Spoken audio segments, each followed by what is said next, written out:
Please acknowledge तो कर दें, मुझे नो बता दें सर, कि कोई क्वेश्चन। किस समझ आ रहा है। शाबाश, गुड। अच्छा, तो बाकी लेक्चर में हम लोग क्या करते हैं, बिटकॉइन को पढ़ते हैं, ठीक है। जिन लोगों को बिटकॉइन पहले से आता है तो यस ऑफ कोर्स आपको ये सारी चीजें बहुत सिंपलिस्टिक लगेंगी, या जो ब्लॉकचेन पढ़े हैं, जो बिटकॉइन का कोर्स, जो ब्लॉकचेन का कोर्स पढ़े हैं, उन्हें भी सारी चीजें सिंपलिस्टिक लगेंगी। लेकिन फॉर कंप्लीशन उन सारे लोगों के लिए जो कि जिन्हें ब्लॉकचेन का नहीं पता, उन लोगों के लिए मैं यहाँ पे ला रहा हूँ। और क्यों यहाँ पे डाल रहा हूँ, क्योंकि again this is related to synchronization. अच्छा, तो अगर हमारे पास अगर मेरे पास एक एप्पल है, ठीक है, मैं फिजिकल एप्पल है मेरे पास, एक एक्चुअल एप्पल है, मैं एप्पल आपको दे देता हूँ, तो मेरे पास 0 एप्पल होगा, आपके पास 1 एप्पल होगा। ऑफ कोर्स मेरे पास उस एप्पल का कोई कंट्रोल नहीं है, आपके पास कंप्लीट कंट्रोल है। आप चाहें तो किसी और बंदे को दे दें, चाहे तो खा जाएं, जो मर्जी कर लें। मैं सेम एप्पल अब मैं किसी और को नहीं दे सकता, एप्पल मेरे पास नहीं है, ठीक है। ना ही हमें कोई थर्ड पर्सन चाहिए जो कि वाकई टेस्ट कर सके कि वाकई अब मेरे पास 0 एप्पल है और आपके पास 1 एप्पल है, ठीक है। तो सिंपल ट्रांजैक्शंस, सिंपल जो आप जाके दुकान वाले से कोई चीजें खरीदते हैं, कहीं भी जाके कोई चीजें खरीदते हैं, तो ये peer to peer, person to person जो ट्रांजैक्शंस होती हैं, इनके लिए आपको ये सारी बातें सही हैं। ये सारी बातें एप्पल हो जाए या पैसों की बात हो जाए, दिस इज करेक्ट, ओके, ठीक है। Yes sir. लेकिन अगर मेरे पास एक डिजिटल एप्पल होता, ठीक है, यानी एप्पल का एक इमेज होता, ठीक है, और मैं आपके साथ डील करता और मैं आपको ये जो डिजिटल एप्पल की जो पिक्चर होता, ये मैं आपको सेल कर देता, सेल करने के बाद मैं आपको ईमेल कर देता, और ईमेल करने के, या मैं आपको व्हाट्सएप कर देता, और ईमेल करने के बाद यानी बेच देने के बाद, क्या ये सारी बातें सही होती? The Apple is yours, I can not control it any more, you have full control over the Apple, ये बातें सही हैं? नो। नो, क्यों नो? दो क्योंकि दो क्योंकि कॉपीज पॉस- क्योंकि डिजिटल इमेज है, तो इसका मतलब पॉसिबिलिटी है कि मैंने इसको भेजने से पहले क्या कर लिया हो, मैंने इसको कॉपी कर लिया हो, ठीक है। एक कॉपी मैं आपको भेज दूं, वही कॉपी किसी और बंदे को दे दूं, उसकी एक और कॉपी किसी और बंदे को भेज दूं, तो डिजिटल एप्पल के केस में तो ये चीजें इस तरह नहीं चल सकती। एक पॉसिबल सोल्यूशन ये है कि एक लेजर के अंदर हम सारी चीजें, लेजर के अंदर जो पुराने जमाने का जो लेजर होता था, जिस कॉपी में सारे अकाउंट बैलेंसेस और क्रेडिट्स लिखे हुए होते थे, सारी चीजें लिखी हुई, इस लेजर में लिखते जाएं। फॉर एग्जांपल, जब मैं आपको डिजिटल एप्पल दे दूंगा तो इसमें लिखा हुआ होगा total for example 100 digital apples हैं, बीच में से 1 एप्पल, शाम के पास 1 एप्पल था, उसने इस गेट को, ये एप्पल किसी और को, उमर को, किसी को, अली को, किसी बंदे को ये एप्पल दे दिया, ठीक है। और अब शाम के पास 0 एप्पल्स हैं, और अली के पास फॉर एग्जांपल 1 एप्पल है, ठीक है। एक कॉपी में लिखते जाएं, कॉपी को ऑफ कोर्स को मेंटेन कर रहा होगा किसी ने, कोई से ऑनलाइन कोई कोई वेबसाइट होगी, कोई सोल्यूशन होगा जो कि इस लेजर को, इस कॉपी को मेंटेन कर रहा होगा। अब ट्रांजैक्शंस कैसे होंगी? फॉर एग्जांपल, अगर मैं डिजिटल एप्पल एक दफा मैंने किसी बंदे को दे दिया, अब वही डिजिटल एप्पल मैं किसी और बंदे को देना चाहता हूँ, तो क्या होगा? सर नहीं हो पाएगा। नहीं, क्यों नहीं हो पाएगा? तो आपके पास होगा ही नहीं, क्योंकि क्योंकि हर कोई वेरीफाई कर सकता है उस सेंट्रलाइज्ड लेजर में से कि उस लेजर में लिखा हुआ होगा कि अब शाम के पास 0 है, शाम के पास जो डिजिटल एप्पल था वो उसने ट्रांसफर कर दिया है, तो अब शाम के पास और एप्पल्स नहीं है, ठीक है। तो हर कोई वेरीफाई कर सकता है, यहाँ तक बात बिल्कुल सही है।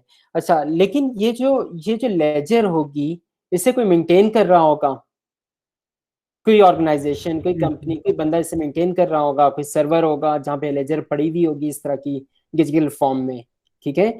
और आपकी जो नॉर्मल जो करेंसीज होती हैं, जो नॉर्मल जो आपका बैंक अकाउंट होता है, कुछ ऐसे ही होता है। जो आपका बैंक होता है वो आपके अकाउंट को मैनेज कर रहा होता है, हर चीज आपके अकाउंट के थ्रू कंट्रोल हो रही होती है। तो आपके इस लेजर को जो बंदा कंट्रोल कर रहा होगा, उसके पास कंप्लीट कंट्रोल होगा। उसे फॉर एग्जाम्पल उसके शाम के साथ लड़ाई हो, तो वो कहे कि शाम की ट्रांजेक्शन को मैंने बीच में नहीं डालना, या शाम को ब्लैकलिस्ट कर देते हैं, ठीक है। फॉर विट एवर रीजन शाम को ब्लैकलिस्ट कर देते हैं, शाम आज का ट्रांजैक्शन नहीं कर सकेगा। या फिर किसी दिन पैसे कम हो गए, तो मैंने कहा कि जी मैं ट्रांजैक्शन, क्योंकि मेरी मोनोपोली है, हर ट्रांजैक्शन मेरे पास मेरी लेजर के अंदर हो रही है, तो मैं ट्रांजैक्शन फी इंक्रीज कर दूं या इंट्रोड्यूस कर दूं। मैं कहूँ कि पहले महंगाई बहुत ज्यादा हो गई है, तो ट्रांजैक्शन फी अब इतने पैसे, इतने रुपीज पर ट्रांजैक्शन होगी।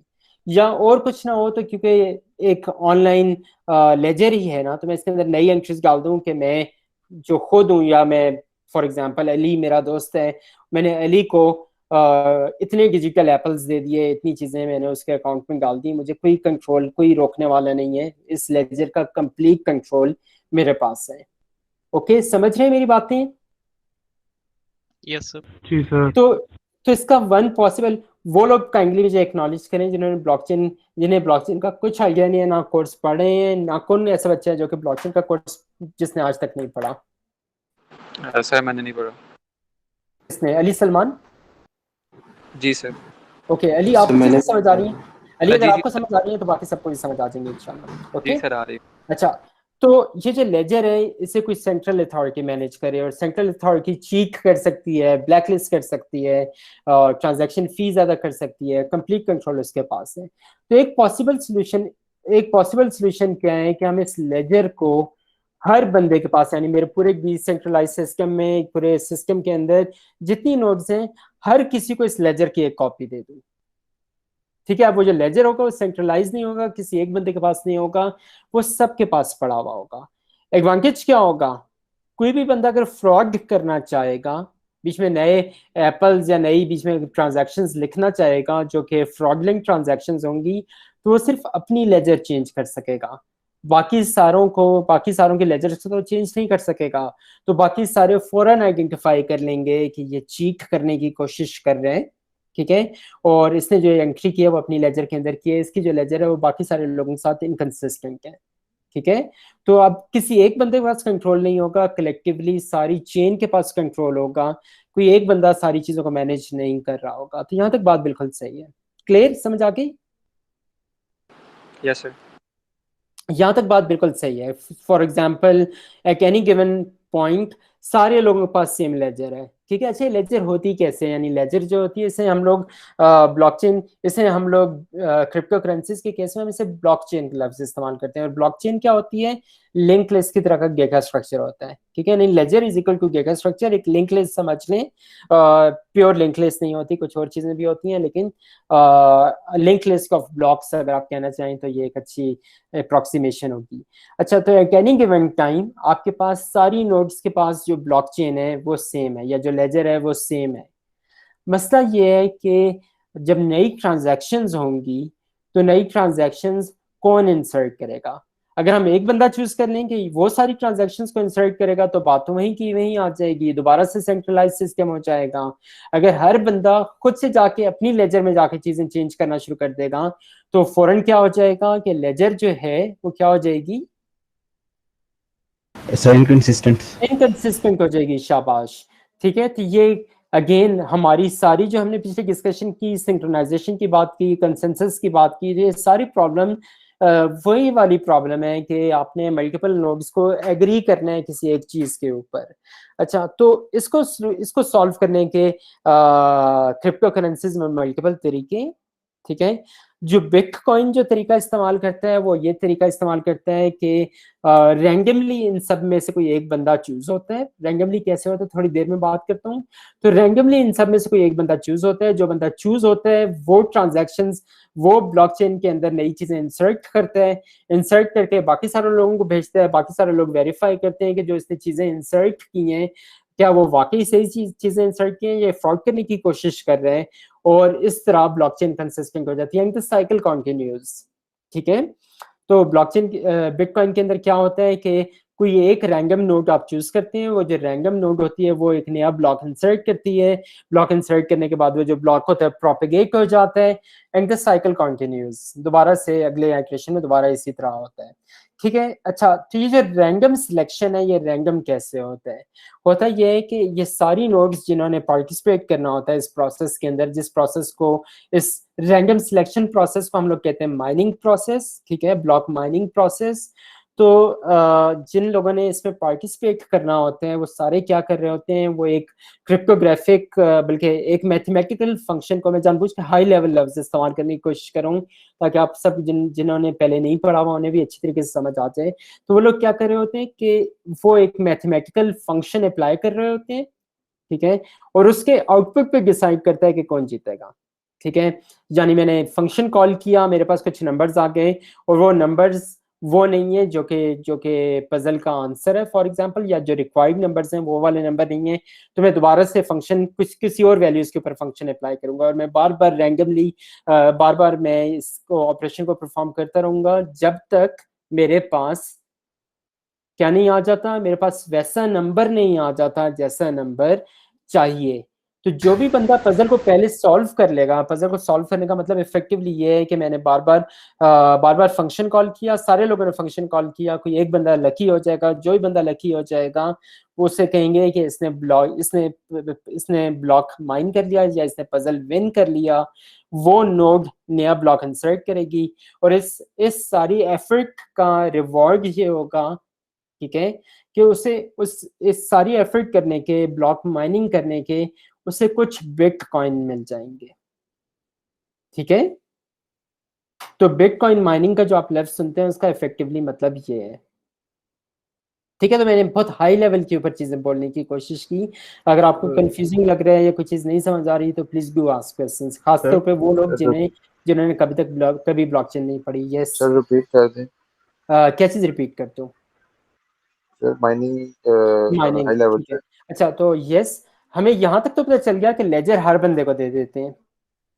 ठीक है, हर बंदे के पास लेजर है, हर बंदे के पास सेम लिंक लिस्ट क्या है, सेम ब्लॉकचेन हर बंदे के पास पड़ी हुई है। यहाँ तक तो हम लोग कर लेंगे, यहाँ तक तो हमने बात कर ली। मसला ये है कि उसमें नया ब्लॉक इंसर्ट कौन करेगा। अगर अगर एक बंदा हमेशा इंसर्ट करेगा तो इसका मतलब ये तो सेम सेंट्रलाइज सिस्टम बन गया, उस सेम बंदे का कंप्लीट कंट्रोल है। वो चाहे तो किसी का नए ब्लॉक इंसर्ट करे या ना करे, क्या पता किसी ट्रांजैक्शन को ब्लॉक कर दे, उसके पास कंप्लीट कंट्रोल हो जाएगा। ठीक है, तो बिटकॉइन माइनिंग के केस में ये होता है कि आप इन सारी नोड्स में से जो कि माइनिंग प्रोसेस में पार्टिसिपेट करना चाहते हैं उनमें से रैंडमली एक नोड चूज करते हैं। जो जो भी नोड चूज करते हैं, ठीक है, वो नया ब्लॉक इस चेन में इंसर्ट करता है, यानी वो नया ब्लॉक बनाता है, सारे लोगों को प्रोपिगेट कर देते हैं। सारे लोग जो होते हैं वो दोबारा से ब्लॉक को वेरीफाई कर लेते हैं और आपके पास लेजर दोबारा से कंसिस्टेंट हो जाती है। तो ये जो रैंडम सिलेक्शन का प्रोसेस होता है, इसके ऊपर आप रैंक का फंक्शन तो ऑफ कोर्स नहीं लगा सकते। तो रैंडम ये भी नहीं कह सकते कि हर कोई अपनी तरफ रैंक का फंक्शन कॉल कर ले, क्योंकि अगेन इस तरह चीट करना बहुत आसान हो जाएगा। तो इसमें इसका तरीका ये होता है कि एक हम लोग उसे कहते हैं क्रिप्टोग्राफिक हैश कहते हैं या क्रिप्टोग्राफिक पजल कहते हैं, या बहुत हाई लेवल के ऊपर आप ये कर लें कि आप एक फंक्शन अप्लाई करते हैं, कुछ वैल्यूज के ऊपर आप एक फंक्शन अप्लाई करते हैं, उसके आउटपुट को कंपेयर करते हैं कि जो कि इस ब्लॉक के लिए जो नंबर आने चाहिए क्या वो उसके बराबर या उससे कम है या नहीं। ठीक है, अगर वो नहीं है तो आप दोबारा से फंक्शन कॉल करते हैं, वैल्यूज को चेंज करके दोबारा से फंक्शन कॉल करते हैं और आप ये प्रोसेस करते रहते हैं। इसलिए प्रोसेसिंग पावर चाहिए होती है माइनिंग करने के लिए। आपने बिटकॉइन के बारे में सुना होगा कि बिटकॉइन माइनिंग फार्म होता है, तो फार्म में यही हो रहा होता है, मल्टीपल मशीन्स होती हैं, मल्टीपल स्पेशलाइज्ड हार्डवेयर होता है जिसके अंदर बार बार फंक्शन कॉल हो रहा होता है और उसका आउटपुट पे डिपेंड करता है कि पजल सॉल्व हुआ या नहीं हुआ। ठीक है, तो जब किसी नोड के पास रिक्वायर्ड नंबर आ जाता है तो आप उसे कहते हैं कि इसने पजल सॉल्व कर लिया या पजल विन कर लिया है। वो नोड क्या करता है कि वो एक नया ब्लॉक इंसर्ट कर लेता है और इस सारी एफर्ट का रिवॉर्ड क्या होता है कि उसे कुछ बिटकॉइंस मिल जाते हैं। ठीक है, एंड द प्रोसेस कंटिन्यूज। तो ये प्रॉफिटेबल काम क्यों है, प्रॉफिटेबल बिजनेस क्यों है? क्योंकि अगर आप माइनिंग करेंगे और अगर आप जीत जाएंगे तो इसका मतलब ये है कि आपको कुछ बिटकॉइंस मिल जाएंगे और अगेन बिटकॉइन की वर्थ अच्छी खासी है। सर नया नोट ओके सर नया नोट इंसर्ट करने का क्या मतलब है बेसिकली? अगर अच्छा, व्हेन नोट आता है क्योंकि ब्लॉकचेन है ना, ब्लॉकचेन है, आप ये समझें कि ब्लॉकचेन में मल्टीपल ब्लॉक्स आपस में कनेक्टिंग है, ब्लॉक्स के अंदर ट्रांजैक्शंस लिखी हुई है, हर वक्त ट्रांजैक्शन हो रही होगी। फॉर एग्जांपल ब्लॉक्स के अंदर ट्रांजैक्शन लिखी हुई है, मैंने एक नई ट्रांजैक्शन की कि मैं इतने बिटकॉइन किसी और बंदे को देना चाहता हूँ। फॉर द टाइम बीइंग ये हर किसी के लेजर में फौरन से नहीं चली जाएगी। ठीक है, तो ये इस ट्रांजैक्शन को हमने किसी ब्लॉक में डालना होगा, वो ब्लॉक बाकी ब्लॉक्स के साथ लिंक होना होगा, यानी वो चेन कंप्लीट होनी होगी। उसके बाद शायद मैं कह सकूं कि मेरे पास जो मेरी ट्रांजैक्शन है वो कंप्लीट हो चुकी है। समझ आई मेरी बात? सर बेसिकली मैं एज बोलता हूँ कि ना मैं यूजर हूँ ब्लॉकचेन या बिटकॉइन का। हाँ, तो मैं कोई ट्रांजैक्शन करता हूँ वो डिप्लॉय कैसे होगी बेसिकली, वो सबको कैसे पता चलेगा? यस, शाबाश। तो यहाँ बिल्कुल इसी को हम फॉलो करते जाते हैं। आप एक ट्रांजैक्शन कर रहे हैं, आप 100 बिटकॉइंस मुझे दे रहे हैं, चलें 1 ही देते हैं, कोई बात नहीं, आप 1 बिटकॉइन दे रहे हैं, मुझे दे रहे हैं, ठीक है। अच्छा, तो अभी आपकी ट्रांजैक्शन फाइनल नहीं हो जाएगी, क्यों? क्योंकि अभी सिर्फ एक ट्रांजैक्शन है। हो सकता है आप झूठ बोल रहे हो सकता है आपके पास 1 बिटकॉइन खुद ही ना हो और आप मुझे देना चाह रहे हो, तो आपकी ट्रांजैक्शन सारे पीयर्स के पास जाएगी, बहुत सारे लोगों के पास आपकी ट्रांजैक्शन चली जाएगी, ठीक है। वो सारे जो पीयर्स होंगे, यानी वो सारे माइनर्स आप कर लें, वो जो सारे माइनर्स होंगे वो कॉन्टिन्यूसली क्या कर रहे होंगे, वो पजल को सॉल्व कर रहे होंगे, फंक्शन को अप्लाई कर रहे होंगे, मैथमेटिकल फंक्शन के आउटपुट को देख रहे होंगे। उनमें से कोई एक बंदा जो है वो क्या बन जाएगा, पजल का विनर या माइनर बन जाएगा, जो कि सक्सेसफुली ब्लॉक को माइन कर लेगा। जो पेंडिंग ट्रांजैक्शंस होंगी जिसमें आपकी ट्रांजैक्शन भी थी, उस ट्रांजैक्शन को वो एक ब्लॉक में डालेगा, ठीक है, अपने पास लेजर को अपडेट कर देगा, यानी जो अब लेजर का जो है आप ये समझें कि जो हैग है वो आगे मूव हो जाएगा, यानी जो मोस्ट रिसेंट ब्लॉक है वो नया ब्लॉक आ जाएगा। और साथ ही वो क्या करेगा कि यही वाला जो ब्लॉक है ये बाकी सारे लोगों को भी भेज देगा। बाकी सारे लोग वेरीफाई कर लेंगे कि वाकई इसने ब्लॉक सही माइन किया है, वाकई जो ट्रांजैक्शन इसने बीच में डाली है वो ट्रांजैक्शन सही है, और वो भी अपनी ब्लॉकचेन को अपडेट कर लेंगे, अपनी लेजर को अपडेट कर लेंगे। और आप जब सबके पास हो जाएगा तो रफली आप ये समझ लें कि सबके पास नहीं होगा, जब कुछ टाइम पास हो जाएगा तो आप ये कह लेंगे कि अब आपकी ट्रांजैक्शन जो है वो सॉर्ट ऑफ फाइनल हो चुकी है, ठीक है। जी सर। सर एक और क्वेश्चन, बोलते रहें, क्वेश्चन पूछते रहें, शाबाश। जी सर। सर बेसिकली वेरिफिकेशन जो होती है, बंदे मैन्युअली बैठे होते हैं वेरिफिकेशन के लिए? नहीं, बिल्कुल भी नहीं, बिल्कुल भी नहीं। बाकायदा एक तरीका होता है, एक स्क्रिप्ट लिखा हुआ होता है, एक प्रोग्राम लिखा हुआ होता है, प्रोग्राम एक लैंग्वेज में लिखा हुआ होता है, एक लैंग्वेज वो प्रोग्राम चलता है और उसका आउटपुट अगर ट्रू आता है तो इसका मतलब है कि प्रोग्राम सही लिखा हुआ है, अगर उसमें फॉल्स आ जाता है तो इसका मतलब, अगेन हम कोर्स के अंदर ये बहुत डिटेल में ये सारी चीजें पढ़ते हैं, लेकिन आप ये समझें कि मैनुअल प्रोसेस नहीं होता, ऑटोमेटिक प्रोसेस होता है जो कि क्रिप्टोग्राफी के ऊपर यानी पब्लिक प्राइवेट कीज के ऊपर बेस करते हैं। तो इसे चीट करना आसान नहीं होता, इसे चीट नहीं किया जा सकता इतनी आसानी से, ठीक है। यानी जितनी ट्रांजैक्शंस होती हैं वो पब्लिक प्राइवेट कीज के बेस पे होती हैं। जब आप कहते हैं कि आप 1 बिटकॉइन दे रहे हैं, किसी और बंदे को दे रहे हैं, तो आप पहले रेफर कर रहे होते हैं कि मेरे पास पिछली ट्रांजैक्शन में इतने बिटकॉइन आ रहे थे और मैं ही इसका ओनर हूँ, ठीक है। तो सब कुछ जो लिंक हुआ होता है वो क्रिप्टोग्राफिक हैश फंक्शंस और पब्लिक प्राइवेट कीज की बेस के ऊपर लिंक हुआ होता है, तो इसका मतलब है कि आप इससे आपस में चीट नहीं कर सकते। Okay sir, thank you. Sir her Yes. बंदा फंक्शन कॉल कर रहा है तो इट मींस के आंसर भी हर बंदे के पास ही आना चाहिए। तो अच्छा, वो जो फंक्शन होता है ना, वो जो फंक्शन होता है उसे कहते हैं क्रिप्टोग्राफिक हैश फंक्शन, ठीक है। उसकी एक प्रॉपर्टी ये होती है कि आप उसका आउटपुट अपनी मर्जी से नहीं लेके आ सकते, ठीक है। तो आप कॉन्टिन्यूसली करते रहेंगे, नंबर्स को चेंज करके आप फंक्शन अप्लाई करते रहेंगे। हर कोई सेम फंक्शन के ऊपर अप्लाई नहीं कर रहा होगा, क्योंकि नंबर ऑफ वेरिएबल्स या आप ये समझेंगे नंबर ऑफ ट्रांजैक्शन हर किसी के पास फर्क हो सकती है। तो हर बंदा उसी पजल को सॉल्व करने की कोशिश करता रहेगा, कुछ वैल्यूज को चेंज करके, ठीक है। नहीं, उस प्रॉब्लम का साइज बहुत बड़ा होता है, जो ऑल पॉसिबल कॉम्बिनेशंस होते हैं वो बहुत ज्यादा होते हैं। 2⁻64 फॉर एग्जांपल कॉम्बिनेशंस होते हैं जो कि बहुत ज्यादा कॉम्बिनेशंस हैं, ठीक है। यानी 2⁻4 बिलियन, तो इसका मतलब है बहुत बड़ा नंबर है। तो जो number of all possible combinations होते हैं वो बहुत ज्यादा होते हैं, तो इसका मतलब ये है कि ये पॉसिबल नहीं है कि हर बंदा एक ही काम कर रहा हो या हर बंदा आसानी से सॉल्व कर ले। तो सर सारे कर लेंगे तो इट मींस के पूरी प्रॉब्लम सॉल्व करनी है और एक बंदे ने करनी है, तब वो आएगा जो पहले सॉल्व कर लेगा। जब वो पहले सॉल्व कर लेगा ना, तो ये वाली प्रॉब्लम खत्म हो गई। बाकी लोगों ने जितना काम किया हुआ था ना, सारा जाया हो गया, ठीक है। अब दोबारा से इस प्रोसेस को नए ब्लॉक को माइन करने के लिए इस्तेमाल करेंगे, ठीक है। यानी आप ये समझिए प्रॉब्लम खत्म हो गया। वो जो प्रॉब्लम था जिसके ऊपर सारे लोग उसे सॉल्व करने की या उसके ऊपर वो आउटपुट लेके आने की कोशिश कर रहे थे, तो जो ही वो ब्लॉक माइन हो गया तो वो वाला प्रॉब्लम खत्म हो गया। अब सारे लोग अगले राउंड में दोबारा से किसी और ब्लॉक को माइन करने की कोशिश कर रहे होंगे, सर समझ आ गया? पहले जिनका क्वेश्चन था आपको समझ आ गया? यस सर, आ गया। ओके, शाबाश। यस सर, क्वेश्चन ये कि अगर मेरे पास एक ही टाइम के ऊपर 2 ब्लॉक्स क्लेम करते हैं कि हमने वो ब्लॉक माइन कर लिया, तो हम इसके अंदर कुछ सिंक्रोनाइजेशन मैकेनिज्म डालते हैं जो हमें डिसेंटली। अच्छा, तो दोनों ब्लॉक तो नहीं जा सकते, एक ब्लॉक इवेंचुअली चला जाएगा, ठीक है। जो दूसरा ब्लॉक होता है उसे कहते हैं ऑर्फन ब्लॉक, ठीक है। तो इसके अंदर अगेन इसका एक तरीका होता है, उसका तरीका होता है कि लॉन्गेस्ट चेन विंस। इस वक्त बताना यानी एक बहुत हाई लेवल पे बताना जरा सा मुश्किल हो जाएगा, लेकिन ये एक तरीका होता है कि अगर एग्जैक्ट सेम टाइम के ऊपर भी 2 ब्लॉक माइन हो जाएं तो इवेंचुअली उनमें से एक ब्लॉक ही मेन चेन के ऊपर जाएगा, दूसरा ब्लॉक ऑर्फन ब्लॉक हो जाएगा, यानी उस ब्लॉक में जितनी ट्रांजैक्शंस हो जाएंगी वो दोबारा से करनी पड़ेंगी, वो सारी कैंसिल हो जाएंगी। आप ये समझ लें, ठीक है, यानी ये मैकेनिज्म होता है। ठीक है सर। सर हम्म सर माइनिंग के लिए बोला जाता है, मतलब एज इन बहुत ज़्यादा कंप्यूटेशनल रिसोर्स लग रही होती है, वो just because of that mathematical function जो आप बात कर रहे थे। अच्छा, वो इसलिए लग रही होती है कि वो जो मैथमेटिकल फंक्शन होता है ना वो कुछ ऐसे, अच्छा यहाँ पे अगेन बहुत सारी चीजें लिंक हो जाती हैं, बहुत इंटरेस्टिंग चीजें लिंक हो जाती हैं। अच्छा सर थोड़ा सा यस, रुके सर मैं थोड़ा सा आपको, डिटेल में बता दें, वो ज्यादा हाँ, अच्छा समझ आएगा सर। अच्छा एब्स्ट्रैक्शन के अलावा सर एब्स्ट्रैक्शन ज्यादा कंफ्यूजिंग है। अच्छा, अगर आप मेरी बात को कंप्लीट करना चाहें तो कोई हर्ज नहीं है उसके अंदर, लेकिन चलें हम दोबारा से कैप थ्योरम की बात करते हैं, ठीक है।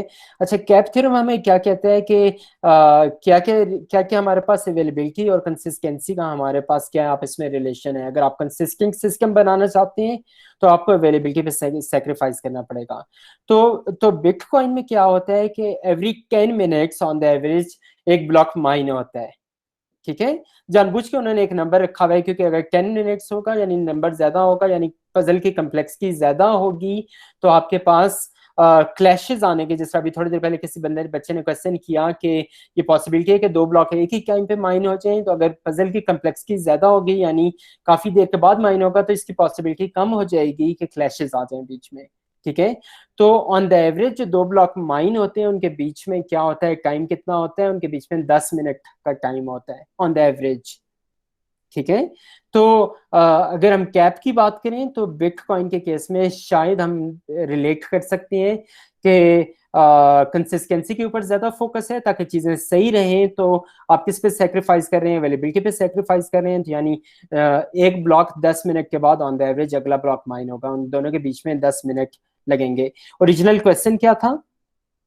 सर मेरा यही क्वेश्चन था कि mining why does it like take so much computation अच्छा पावर। हाँ, तो यानी अच्छा होता ये है कि अगर बहुत सारे लोग पजल को सॉल्व करने की कोशिश कर रहे होंगे ना, ठीक है, यानी लोगों के पास कंप्यूटेशन पावर बहुत ज्यादा हो जाएगी, किसी बंदे के पास बहुत बड़ा सेटअप हो जाएगा, तो 10 मिनट की बजाय फॉर एग्जांपल 2 मिनट में कर लेगा, पजल को सॉल्व कर लेगा, क्योंकि उसके पास बहुत सारी पैरेलल कंप्यूटेशंस वो कर सकता है, बहुत स्पेशलाइज्ड हार्डवेयर है।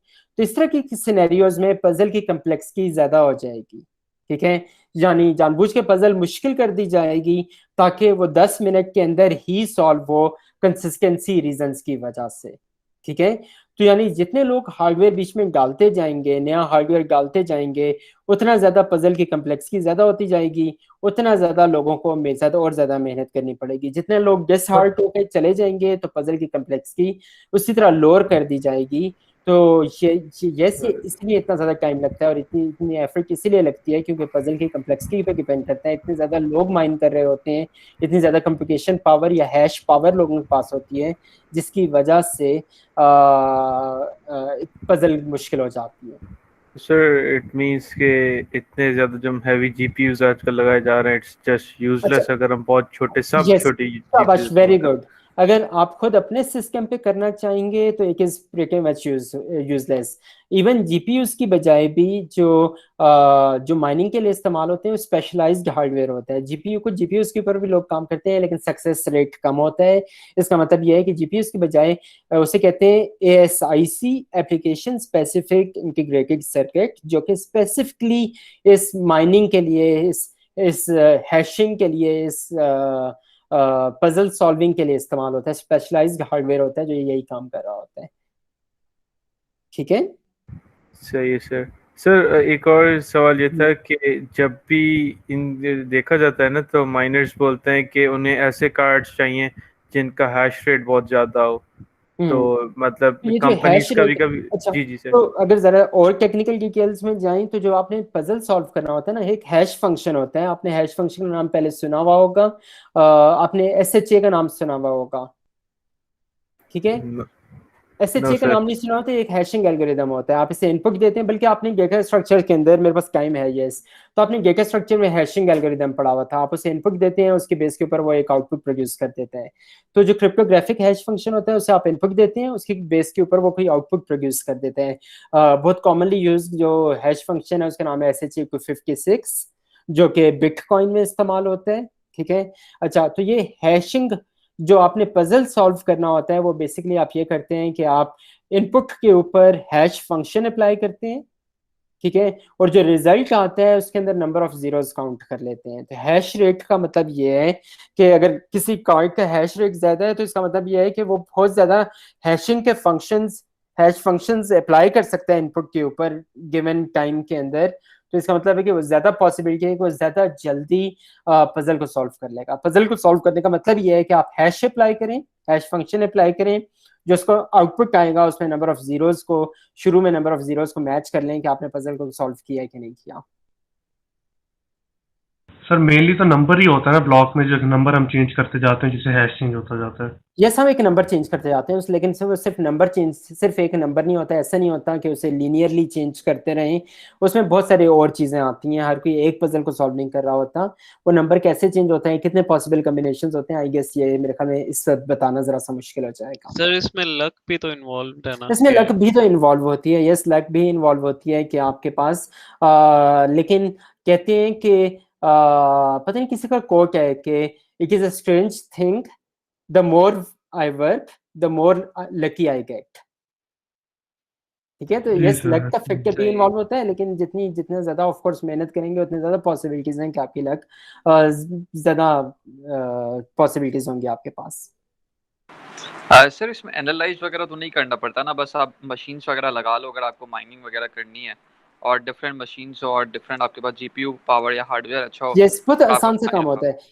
इवन ये भी पॉसिबिलिटी होती है कि आप अपना हार्डवेयर किसी एग्जिस्टिंग माइनिंग पूल के साथ आप कर लें, यानी क्योंकि माइनिंग एक प्रॉफिटेबल बिजनेस है, तो दुनिया में माइनिंग पूल एग्जिस्ट करते हैं जो कि इतना बड़ा सेटअप है कि जिससे एक आम बंदा compete नहीं कर सकता। तो जब आप उससे compete नहीं कर सकते तो आप उस पूल का पार्ट बन सकते हैं।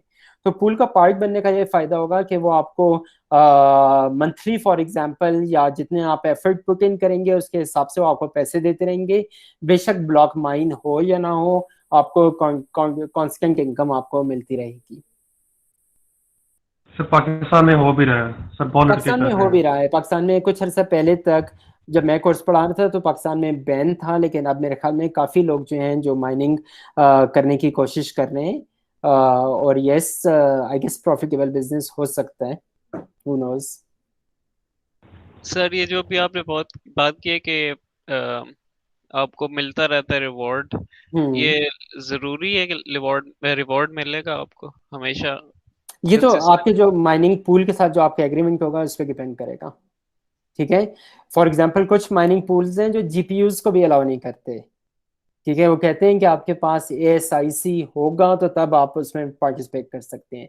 तो माइनिंग पूल, बहुत सारे माइनिंग पूल एक्सेस करते हैं। अगेन आप जरा सा सर्च करेंगे, गूगल करेंगे तो आपको पता चल जाएगा कि उनकी टर्म्स क्या होती हैं। हर किसी की डिफरेंट टर्म्स हो सकती हैं। सही। ठीक है सर हम क्लाउड कंप्यूटिंग को यूज कर सकते हैं माइनिंग के लिए? यस, हम इस्तेमाल कर सकते हैं, लेकिन मसला ये कि जो क्लाउड होता है वो तो CPU होता है ना क्लाउड के ऊपर, या इवन GPUs भी मिल जाते हैं। लेकिन मैंने आपसे कहा कि माइनिंग के, बिटकॉइन की माइनिंग के केस के अंदर आपको एप्लीकेशन स्पेसिफिक इंटीग्रेटेड सर्किट चाहिए होते हैं, स्पेशलाइज्ड मशीन चाहिए होती है जो कि हैशिंग ही कर रही होती है, जो GPU की इवन GPUs की बेस पे की कंपैरेटिवली बहुत ज्यादा एफिशिएंट होती है। सर मेरा मतलब ये वाली मशीन क्लाउड कंप्यूटिंग में अवेलेबल नहीं होती फिर, यानी कि नहीं, ये मशीन नहीं होती, ये स्पेशलाइज्ड सर्किट्स होते हैं, ये मशीन नहीं होती, यानी ये और कोई काम नहीं करती, सिर्फ हैशिंग निकालती है। GPUs क्लाउड पे अवेलेबल होते हैं, लेकिन क्लाउड भी मेरे ख्याल में आपको अलाउ शायद ना करे कि GPU को किस काम के लिए इस्तेमाल करें, लेकिन क्लाउड के ऊपर जो GPUs होते हैं वो रिलेटिवली महंगे होते हैं। ठीक है, तो आपको फायदा नहीं होगा, नुकसान होगा। ठीक सर। ठीक है सर, लेकिन जब हम हैशिंग वाला पूरा प्रोसेस चला रहे होंगे तो हमें कंसिस्टेंट सप्लाई नहीं चाहिए होगी? लाइक जो भी हम प्रोसेसिंग कर रहे होंगे उसके लिए हार्डवेयर की कंसिस्टेंट सप्लाई क्लाउड से तो बंद भी हो सकती है ना? क्लाउड से तो बंद भी हो सकता है, और क्लाउड उन यूज केसेस के लिए अच्छा होता है जहाँ पे आपको क्या कहना चाहिए, आपको कभी एक्सेस चाहिए और कभी नहीं चाहिए, पीरियोडिकली फॉर एग्जांपल आपको एक्सेस चाहिए, तो क्लाउड ऐसे यूज केसेस के लिए ज़्यादा बेहतर है। जब आपकी मशीन की 100% यूजेज हो रही है और कॉन्टिन्यूसली आपकी मशीन ऑन है और हर वक्त काम हो रहा है, तो इसका मतलब ये है कि शायद क्लाउड से ज़्यादा बेहतर होगा कि आप अपना सोल्यूशन खुद बना लें। ठीक है, और क्लाउड के अगेन बोलें एथेरियम की माइनिंग कैसे होती है? अच्छा, तो एथेरियम की माइनिंग भी, एथेरियम एक और जिस तरह बिटकॉइन हमारे पास एक क्या चीज़ है, क्रिप्टो करेंसी है, तो एथेरियम इसकी एक एक्सटेंडेड वर्जन है। यानी एथेरियम के अंदर आप सिर्फ पैसों की ओनरशिप की बात नहीं कर रहे होते, सिर्फ ये नहीं बात कर रहे होते कि ये पैसे किसके हैं। एथेरियम में हम ये बात कर रहे होते हैं कि कोई भी की वैल्यू किससे बिलोंग करती है। फॉर एग्जांपल अगर मैंने अपने घर की ओनरशिप को मैंने ब्लॉकचेन के ऊपर रखने से, ब्लॉकचेन का फायदा क्या होता है, सबसे बड़ा फायदा क्या होता है ब्लॉकचेन का? सर डिसेंट्रलाइजेशन और अथॉरिटी और एनोनिमिटी सर। नहीं, बिल्कुल भी नहीं, एनोनिमिटी नहीं, और सिक्योरिटी। सिक्योरिटी एक अम्ब्रेला लफ्ज है इसमें। सर ट्रेस बेसिकली मेंटेन रहता है, आपका ट्रांजैक्शंस मेंटेन रहती है कि आपने कैसे। मनी ट्रेल में मैं अक्सर क्लास में एग्जांपल देता हूँ कि नवाज शरीफ को कहते थे कि उसका मनी ट्रेल एग्जिस्ट नहीं करता, कि जो उसके पास पैसे आए वो कहाँ से आए। तो यस, ब्लॉकचेन के अंदर मनी ट्रेल एग्जिस्ट करता है, यानी सारे ब्लॉक्स आपस में लिंक होते हैं। सबसे जो बड़ा फीचर होता है वो ये होता है कि इसमें इम्यूटेबिलिटी होती है। यानी इसका मतलब ये है कि आप ब्लॉकचेन को चेंज नहीं कर सकते। ब्लॉकचेन के अंदर आप चेंज करेंगे, यानी जो ब्लॉक्स ऑलरेडी इसके अंदर माइन हो चुके हैं, जिसमें ट्रांजैक्शन लिखी है, उनके अंदर नई चीजें नहीं डाल सकते। ठीक है, फॉर एग्जांपल ब्लॉक नंबर 76 में लिखा हुआ है कि एलिस ने बॉब को इतने बिटकॉइन दे दिए, तो वहां पे जाके ट्रूडी जाके बॉब की बजाय अपना नाम नहीं डाल सकती है। वो नाम डालेगी तो सब कुछ आपस में क्रिप्टोग्राफिक फंक्शंस के जरिए और हैशेस के जरिए आपस में लिंक हुआ होता है। अगर वो ये करने की कोशिश करेगी तो फौरन आइडेंटिफाइबल होगा कि ये गलत हो रहा है। ठीक है, तो जो मेन चीज होती है इम्यूटेबिलिटी होती है। तो हम इथेरियम की बात कर रहे थे कि इथेरियम के अंदर मैं सिर्फ पैसों की ओनरशिप की बात नहीं कर सकता, मैं किसी भी की वैल्यू की बात करूं। फॉर एग्जांपल अगर मैंने अपने घर की ओनरशिप के बारे में बात करनी है कि घर पहले मेरे पास था, मैंने इतने पैसे देके एक और बंदे को बेच दिया, उसने इतने पैसे देके किसी और बंदे को बेच दिया, तो यस मैं उसे ब्लॉकचेन के जरिए ट्रेस कर सकता हूँ। जब एक दफा रिकॉर्ड्स इंसर्ट हो जाएंगे उन्हें कोई चेंज नहीं कर सकेगा। मैंने अपनी डिग्री सिस्टम का, यानी फॉर एग्जांपल किन किन लोगों को डिग्रीज अवार्ड हुई, वो चीज़ अगर मैं ब्लॉकचेन में डाल दूंगा तो यस बाद में मैं उसके अंदर नए स्टूडेंट्स बीच में, फेक डिग्रीज बीच में नहीं कर सकूंगा। तो इथेरियम एक जनरलाइज्ड ब्लॉकचेन होती है जिसमें सिर्फ करेंसी की बात नहीं होती, जिसमें और बहुत सारे काम कर सकते हैं। ठीक है, इथेरियम के अंदर भी फिलहाल जो माइनिंग एल्गोरिदम है प्रूफ ऑफ वर्क है, लेकिन एक और बहुत सारे माइनिंग एल्गोरिदम हम क्लास में पढ़ते हैं। एक और माइनिंग एल्गोरिदम होता है जो कि जिसका नाम होता है प्रूफ ऑफ स्टेक।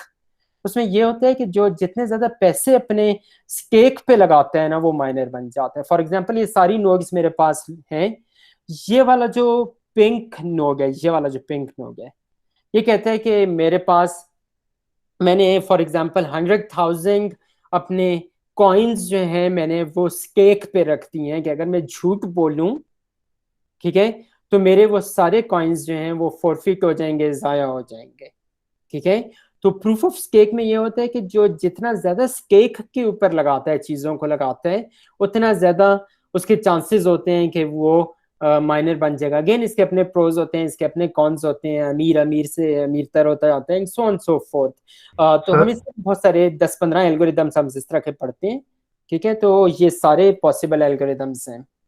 सर जो एक्सचेंजेस पे सर हम कॉइन्स को स्टेक करते हैं, हाँ, तो सर वो ये प्रूफ ऑफ स्टेक वाला कॉन्सेप्ट है कि वो नहीं, जिस वो बिल्कुल नहीं, वो आपको ये कहते हैं बिल्कुल कि भी नहीं 30 होता। डेज के लिए 60 डेज के लिए कर दें स्टेक नहीं अपने कॉइन। नहीं, वो बिल्कुल फर्क चीज होती है, स्टेक नहीं हो रहा होता, डिपेंड करता है कि कौन सी एक्सचेंज है, लेकिन वो स्टेक नहीं हो रहा होता। शायद कोई हो सकता है जो इथर्स में डील करती हो कोई एक्सचेंज और उसमें शायद हो, लेकिन मेरे ख्याल में फिलहाल भी इथेरियम के अंदर प्रूफ ऑफ वर्क ही हो रहा है। जब तक मैं कोर्स पढ़ा रहा था उन्होंने करना था प्रूफ ऑफ स्टेक, लेकिन मेरे ख्याल में चेंज नहीं हुआ। सर एक इथेरियम 2.0 आ रहा है मेरा ख्याल में, शायद उसमें प्रूफ ऑफ स्टेक है। आई गेस इथेरियम में कब से प्रपोज हुआ है, लेकिन 2.0 भी शायद आ चुका है, लेकिन अभी तक वो प्रूफ ऑफ स्टेक अभी तक मेरे ख्याल में इम्प्लीमेंट नहीं हुआ। ठीक है, चले हम क्लास खत्म करते हैं। ठीक है, क्लास का टाइम खत्म हो गया, 10:23 हो गया, लेकिन आप लोग क्वेश्चन